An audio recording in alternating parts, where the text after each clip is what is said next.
পড়ুন ও পড়ান। তারাশেষ গঙ্গোপাধ্যায়ের আজও সেথা নিত্যলীলা করেন গোরা রায়। নবদ্বীপ, শান্তিপুর, কালনা পর্ব। লেখক কর্তৃক মহাপ্রভু শ্রী চৈতন্যদেবের পদরেণু রঞ্জিত নিত্যলীলার ক্ষেত্র নবদ্বীপ পরিক্রমায় এবং সেই সাথে শান্তিপুর সহ বাবলা, কালনা, গুপ্তিপাড়া, বাগনাপাড়া এবং গোপালদাসপুর ভ্রমণের বিবরণ তথা সেখানকার সমস্ত তীর্থের আধ্যাত্মিক, ঐতিহাসিক, ভৌগোলিক ও কিংবদন্তির প্রেক্ষাপটের বিশদ বর্ণনা এই গ্রন্থের সম্পদ। সেই সাথে প্রেমাবতার শ্রী চৈতন্য মহাপ্রভু যে আজও নিত্যলীলা করেন তার একাধিক বিস্ময়কর অভিজ্ঞতার অপূর্ব বিবরণ। জীবন থেকে মহাজীবনের পথে সাধক লেখক তারাশেষ গঙ্গোপাধ্যায় কিভাবে অসংখ্য সাধক মহাত্মার আশীর্বাদে এবং গুরুকৃপায় সাধারণ জীবন থেকে সাধনার মহাজীবনের পথে এলেন এবং কিভাবে তার ইষ্ট গোপালের অলৌকিক কৃপা তাকে চলার পথে জুগিয়েছে সাধন জীবনের পাথেও, তারই এক অনুপম বিবরণ লেখকের স্মৃতির পাতা থেকে। বৃন্দাবনে আজও ঘটে অঘটন। শ্রীধাম বৃন্দাবনে এক বৈজ্ঞানিক মনোভাবাপন্না যুক্তিবাদিনী নারীর গোপালের অপার কৃপায় সিদ্ধ গোপাল সাধিকায় রূপান্তরিত হওয়ার অপার্থিব অভিজ্ঞতার অভূতপূর্ব বিবরণ তথা বৃন্দাবনে যে গোপাল, শ্রীকৃষ্ণ এবং শ্রীরাধা আজও কত অঘটন নিত্য ঘটান তার প্রত্যক্ষ অভিজ্ঞতার সত্যনিষ্ঠ ও চিত্তাকর্ষক বিবরণ।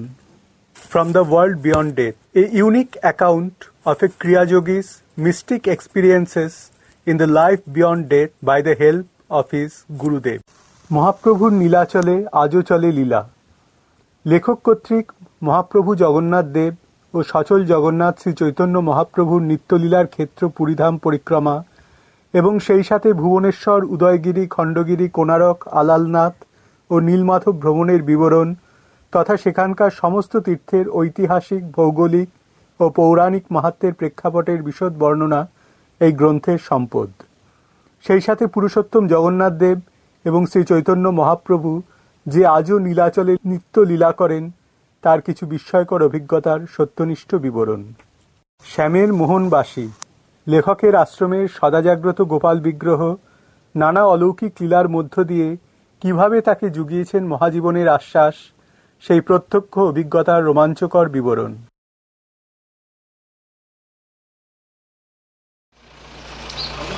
এই মুহূর্তে রাধাবল্লভ মন্দিরের সামনে এসেছি শ্রীরামপুরে।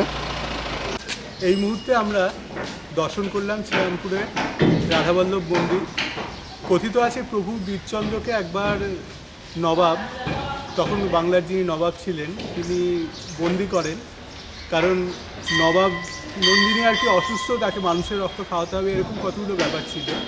তা প্রভু বীরচন্দ্র সেই সময় অলৌকিক ক্ষমতা বলে নবাব নন্দিনীকে সারিয়ে দেন এবং তার পুরস্কার স্বরূপ যখন নবাব বলেন কী দেওয়া যেতে পারে তোমায়, তখন তিনি বলেন আপনার এই প্রাসাদের বাইরে যে বড় কালো পাথরটা রয়েছে আমায় দিন।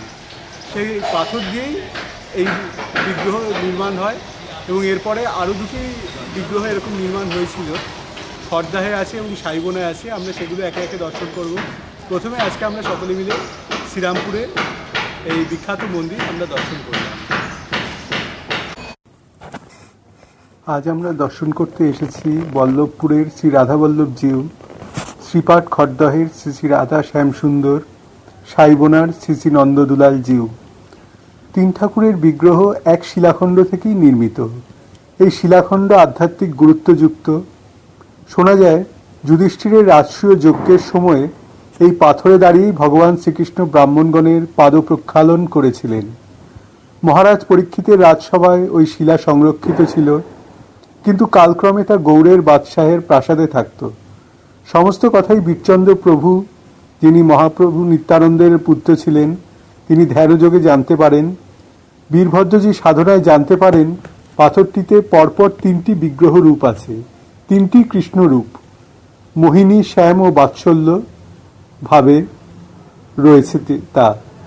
সঙ্গে সঙ্গে তিনি মূর্তি প্রতিষ্ঠার প্রবল আগ্রহ নিয়ে সংকীর্তন দল নিয়ে মালদহে রওনা হলেন। ওখানে নানা রকম বাধা সত্ত্বেও দৈব সহায়তায় সেই পাথর উদ্ধার হলো নবাবের থেকে। শোনা যায় পাথরটিকে খড় দ্বারা ঢেকে তিনি গঙ্গায় ভাসিয়ে বলেছিলেন, প্রভু তুমি খড়দহে যাও। পাথর ভাসতে ভাসতে প্রথম আসে আকনাতে, যা বর্তমানে বল্লভপুর নামে প্রসিদ্ধ। পরে সেখানকার স্থানীয়রা সেটি খড়দহে নিয়ে আসে। বীরচন্দ্র প্রভু খড়দহে এসে পাথরটিকে তুললেন, তাই ওই ঘাটকে আজও লোকজন শ্যামের ঘাট বলেন। পরে নয়ন নামের একজন ভাস্করকে ডেকে তিনি বিগ্রহ নির্মাণ করতে বলেন। বীরচন্দ্র কিন্তু শ্যাম মূর্তিতেই ধ্যানে তার দর্শন পেয়েছিলেন, কিন্তু পরপর দুটি বিগ্রহ নির্মিত হলেও তার ধ্যানে পাওয়া বিগ্রহ নির্মিত হয়নি। শেষ যখন বিগ্রহ নির্মাণ কাজ শুরু হলো, তখন তিনি ধ্যানস্থ হয়ে জানতে পারলেন এবার প্রভু আসছেন। ধ্যানভঙ্গ হওয়ার পর বিগ্রহ দেখে সন্তুষ্ট হলেন এবং নাম দিলেন শ্যামসুন্দর। প্রথম নির্মিত বিগ্রহটির নাম দিলেন বল্লভ, যিনি রাধা বল্লভ রূপে প্রসিদ্ধ বর্তমানে, এবং পরেরটির নাম দিলেন নন্দদুলাল। যে মোহিনী রূপে শ্রীকৃষ্ণ রাধিকার মনোরঞ্জন করেছিলেন সেটি হল রাধাবল্লভ রূপ। যে রূপে সত্য শিবের সঙ্গে সুন্দর রূপে তিনি সম্পৃক্ত রয়েছেন সেই রূপটি হল শ্যামসুন্দর। আর যে রূপে জননী বক্ষে ক্ষীর সমুদ্রে তুফান তুলেছিলেন সেই রূপটি হচ্ছে নন্দদুলাল। পরবর্তীকালে বল্লভজির বিগ্রহ আকনার রুদ্র পণ্ডিতকে ও নন্দদুলালকে সাইবোনার লক্ষণ পণ্ডিতের কাছে সেবার্চনার দায়িত্ব দিলেন তিনি। মাতা জাহ্নবী দেবীর ইচ্ছায় রাধারানীর বিগ্রহের সাথে তিন ঠাকুরের বিগ্রহ প্রতিষ্ঠা হল মাঘী পূর্ণিমার পুণ্যতিথিতে। সেই থেকেই মাঘী পূর্ণিমাতে বহু ভক্তরা মন্দিরে আসেন ও উৎসব হয়ে থাকে। আমরা অবশ্য মাঘী পূর্ণিমায় আসিনি, আমরা পৌষের প্রথমে অঘ্রাণের শেষের পূর্ণিমায় আমরা দর্শন করতে এলাম এই তিন বিগ্রহ।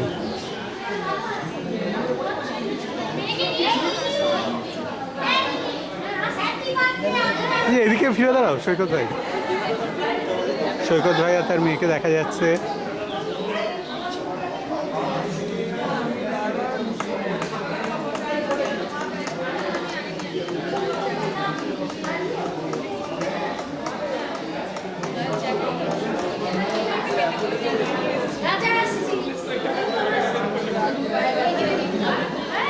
মন্দিরে ছবি তোলা বারণ, সেই জন্য ভিতরে যাওয়া যাচ্ছে না, বাইরে থেকে ছবি তোলা হচ্ছে।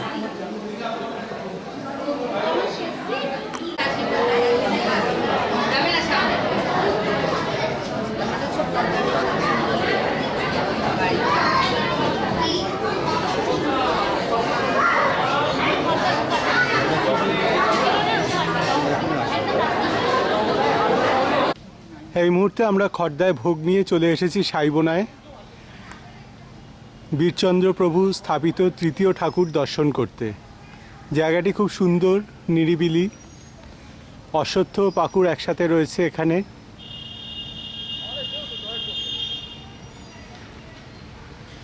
পাশে একটি পুকুর রয়েছে, এখানে নৌকেও দেখা যাচ্ছে। ওদের সাথেই আমরা এখানে এসছি, ওই নিয়ে এসছে ও আর সৈকত ভাই। সৈকত ভাইকে দেখা যাচ্ছে আমাদের এখানে নিয়ে এসছে। এই গেট পেরিয়ে আমরা ঢুকলাম। ঢুকতে এখানে ছোট শিব মন্দির, সামনে এই মন্দিরের দিকে আমরা যাচ্ছি, নন্দদুলাল মন্দির।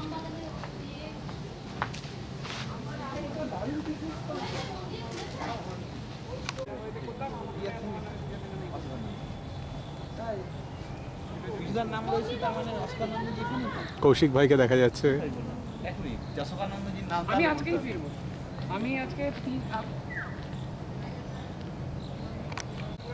রথ দেখা যাচ্ছে এখানে।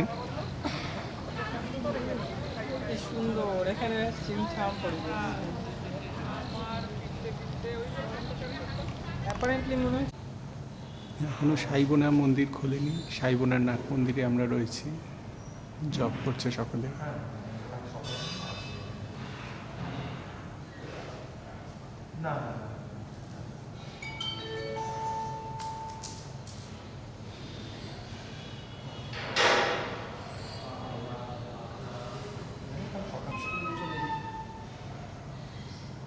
ঠাকুরকে দেখা যাচ্ছে, সাইবোনার ঠাকুর।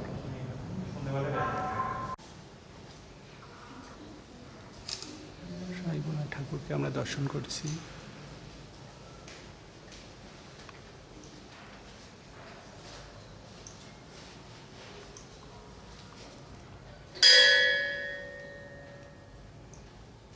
ওঙ্কারনাথ ঠাকুরের বিগ্রহ রয়েছে।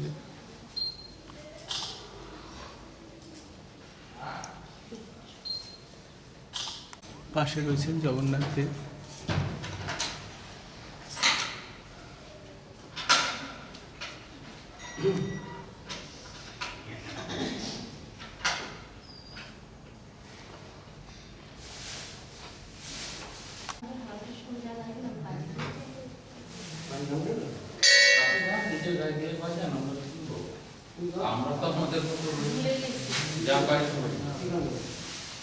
আমরা দর্শন করছি নন্দদুলালকে।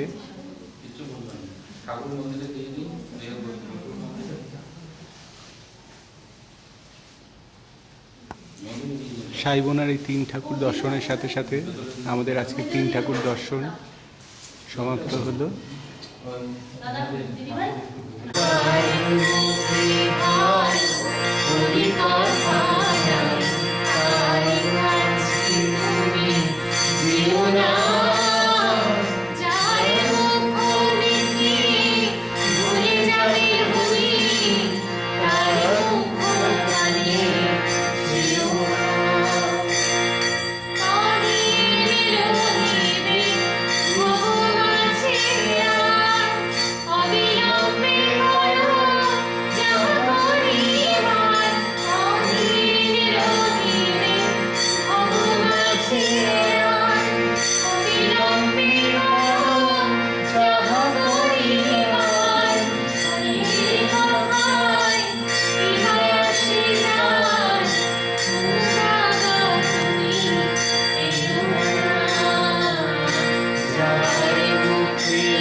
মুহূর্তে আমরা সাইবোনা থেকে রওনা হব।